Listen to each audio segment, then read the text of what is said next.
Алмазбек Атамбаевдин Испанияда метро менен жүргөн видеосу тарады. Экс-президент Алмазбек Атамбаевдин метродогу видеосу боюнча уулу Кадыр түшүндүрмө берди.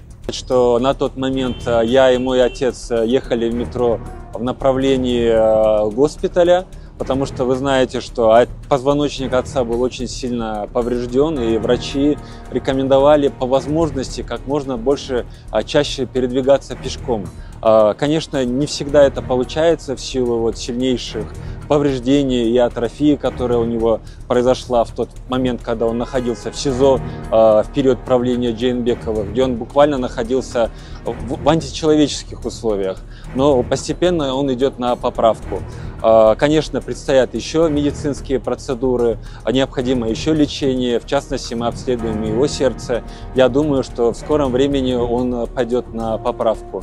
Я буквально узнал об этом видео, когда сам находился на агитации в микрорайоне Асанбай на базаре у торгового центра ДК.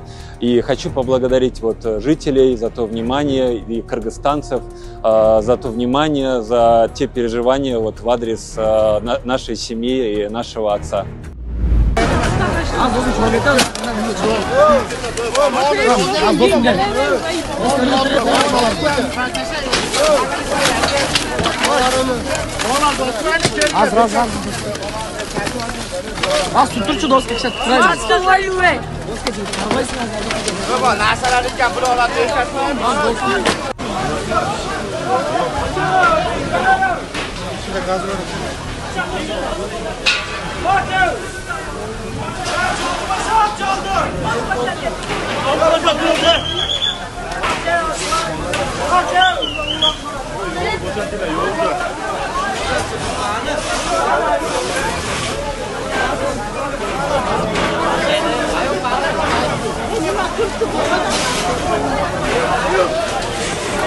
Урматтуу Москва шаарындагы мекендештер, Умбем клиникасы төмөнкү кызматтарды сунуштайбыз. Педиатр, гинекология, стоматология, неврология, хирургия, кардиология, лор, УЗИ жана башка. Андан тышкары массаж жана бардык лабораториялык анализдер. Толук маалымат +7 925 103 22 77. Биздин дарек Москва шаары, метро Нахимовский проспект, Сивашская 7, корпус 2. Сиздин ден соолугуңуз биздин камкордук.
Ана апа светтер полный очко өзгөндө. Полный очко капкараңгы.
Курсант ички иштер министри Улан Ниязбековдун саатын сурады. Ырым болсун Жарашатко жолдош министр, саатыңызды эстеликке сурасам.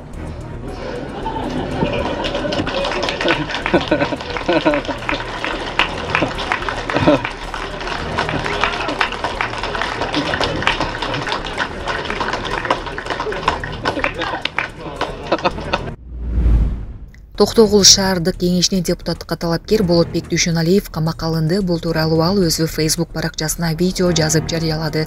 Видеодо башаламандыкка чакырык менен камакка алышканын айтып, Садыр Жапаровго жана Камчыбек Ташиевге кайрылган.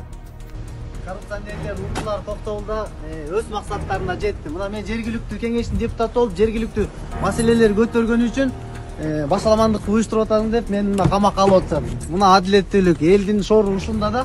Ошон үчүн буну бардыгын акыйкат тергеш керек. Жана повестка боюнча кандай дейсиз? Тергөөчүлөр бир эмес эки жолу алмашты. Башында тергөөчүлөр камабайм деди, негиз жок деди камаганга. Ошого болбой азыр тергөө тобун УКМК кызматкерлери Эрулан Кокуловдун мурдагы жардамчысын кармашты. Улуттук коопсуздук боюнча мамлекеттик комитеттин кызматкерлери Жогорку кеңештин депутаты Эрулан Кокуловдун мурдагы жардамчысы Айтилек Орозбековду коомдук башталышта кармашты. Маалыматка караганда, аны соц тармактарга жарыялаган макаладан улам кармашкан.